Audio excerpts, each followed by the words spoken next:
Assalamualaikum warahmatullahi wabarakatuh. Kami dari kelompok 3. Saya Abel Antifari. Saya Anissa.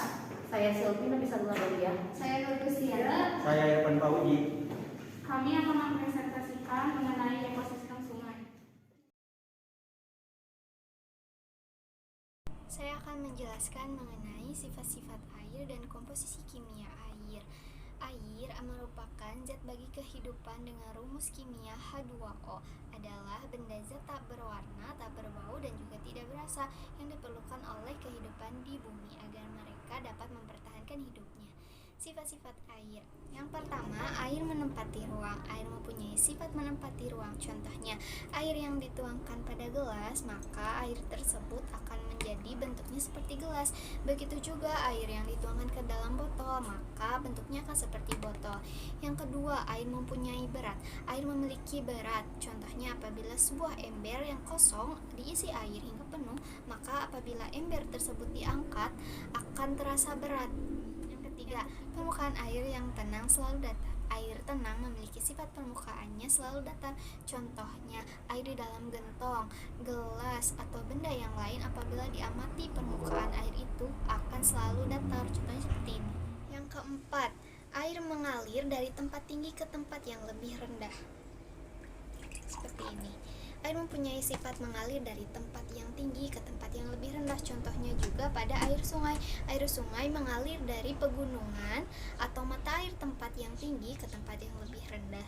Yang kelima, air melarutkan beberapa zat. Seperti yang saya sebutkan tadi di awal, air mempunyai sifat dapat melarutkan beberapa zat. Contohnya nih, gula yang dimasukkan ke dalam air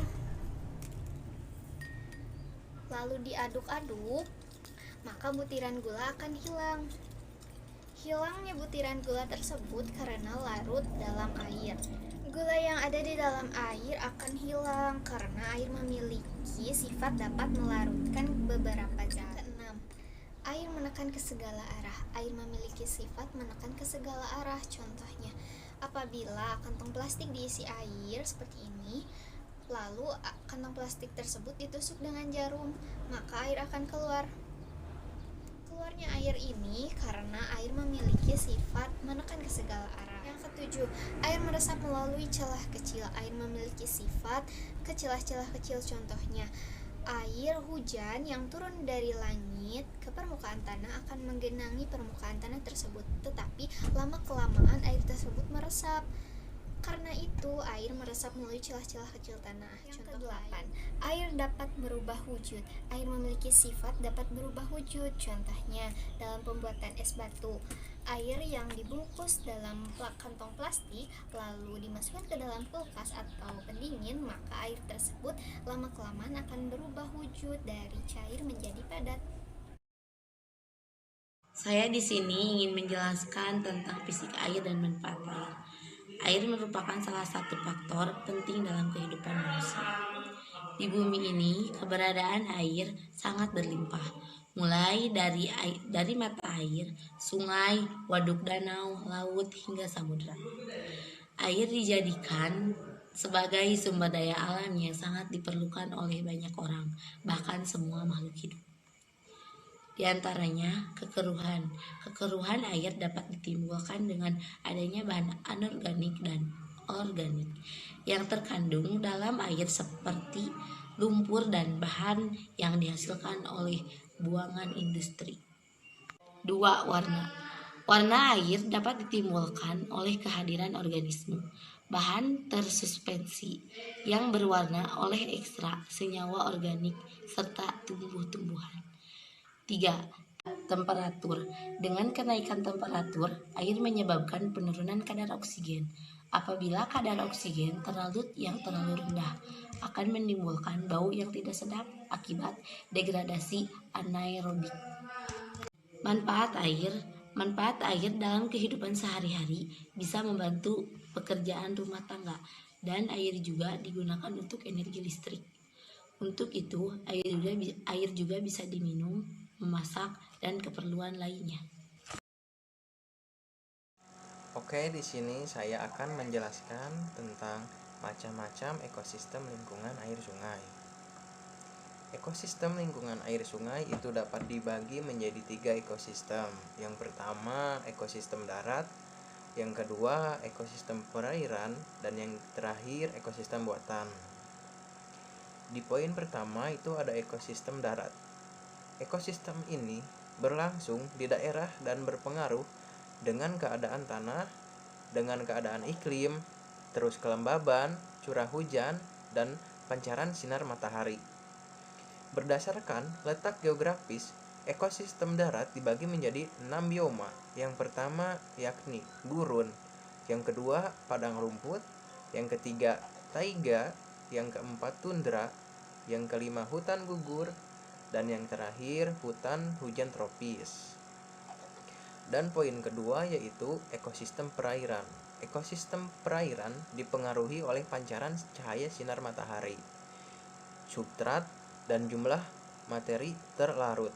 Jika kandungan garam terlarut sedikit, maka ekosistem dikenal sebagai perairan tawar, dan bola kadar garam tinggi dikenal sebagai ekosistem laut. Adapun contoh ekosistem laut adalah pantai dan air tawar adalah danau. Organisme yang hidup di air dibedakan menjadi 5 bagian, yaitu plankton, nekton, neuston, peripiton, dan bentos. Dan yang terakhir itu adalah ekosistem buatan. Ekosistem buatan ini diciptakan manusia untuk memenuhi kebutuhannya. Contohnya akuarium, tambak, ternak, peternakan, dan yang terakhir itu ladang. Baik, di sini saya akan menjelaskan tentang karakteristik ekosistem sungai. Sungai merupakan ekosistem akuatik yang mempunyai peran penting dalam daur hidrologi dan berfungsi sebagai daerah tangkapan air, atau bisa disebut catchment area bagi daerah sekitarnya. Kondisi sungai sangat dipengaruhi oleh karakteristik yang dimiliki oleh lingkungan di sekitarnya. Perairan sungai sebagai suatu sistem memiliki berbagai komponen biotik dan komponen abiotik yang saling berinteraksi membentuk suatu jalinan fungsional yang saling mempengaruhi pada ekosistem sungai. Setiap komponen akan saling terintegrasi satu dengan lainnya membentuk suatu aliran energi yang akan mendukung stabilitas ekosistem tersebut. Komponen abiotik sebagai habitat dan lingkungan hidup. Komponen biotik berupa suhu, tingkat kecerahan, kedalaman, tipe substrat yang berupa kerikil berbatu. Komponen abiotik berpengaruh terhadap keberadaan komponen biotik. Ekosistem perairan mengalir memiliki karakteristik dasar yaitu arus dan perbedaan gradien lingkungan atau bisa disebut elevasi. Ekosistem sungai ini mempunyai suatu ciri khas yaitu adanya aliran air yang searah sehingga memungkinkan adanya perubahan fisik dan kimia di dalamnya yang berlangsung secara terus-menerus. Selain ciri khas tersebut, kita juga dapat menemukan beragam ciri atau karakteristik yang dimiliki oleh ekosistem sungai. Antara lainnya yaitu yang pertama, adanya air yang terus mengalir dari suatu arah hulu menuju arah hilir. Yang kedua, terdapat variasi kondisi fisik dan juga kimia dalam tingkat aliran air yang sangat tinggi. Dan yang ketiga, adanya perubahan kondisi fisik dan juga kimia yang berlangsung secara terus-menerus. Dan yang terakhir, dihuni oleh berbagai macam tumbuhan dan juga binatang yang telah beradaptasi di dalam kondisi aliran air. Menurut Mulyanto 2007 mengatakan bahwa karakteristik sungai yaitu mengalir dengan satu arah, debitnya berfluktuasi, biota yang ada beradaptasi dengan arus yang searah, dasar sungai dan tepian yang tidak stabil, memanjang, terdapat kekeruhan, terus konsentrasi oksigen dan pertukaran nutrien.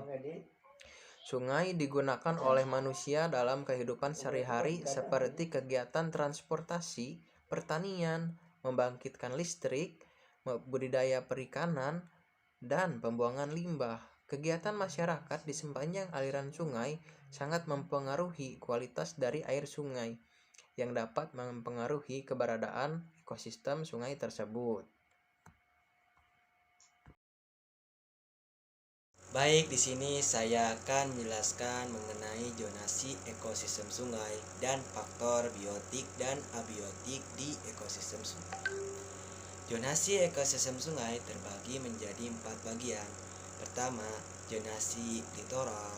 Kedua, zonasi kinetik. Ketiga, zonasi profundal. Keempat, zonasi sublitoral.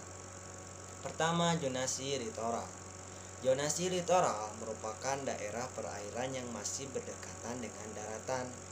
Organisme yang hidup di zonasi ini di antara lain seperti akuatik berakar atau mengapung, ikan kecil, kerang, dan lain-lain. Kedua, zonasi kinetik.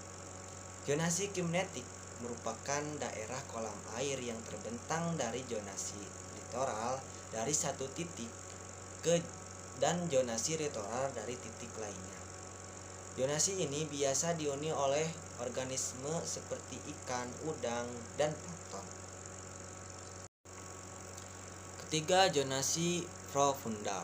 Zonasi profundal merupakan dasar perairan yang sangat dalam dan sangat sedikit sekali terkena cahaya matahari dibandingkan zonasi litoral dan zonasi kinetik. Zonasi ini sangat sedikit sekali dihuni oleh organisme, terutama organisme bentuk karnivor. Keempat, zonasi sublitoral. Zonasi sublitoral merupakan daerah peralihan antara zonasi litoral dan zonasi profundal. Zonasi ini banyak ditempati oleh organisme sebagai mencari makanan.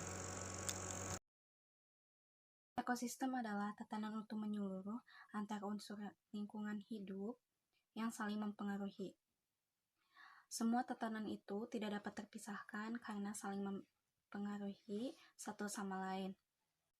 Pada ekosistem sungai, terdapat komponen abiotik dan biotik yang saling mempengaruhi satu sama lain.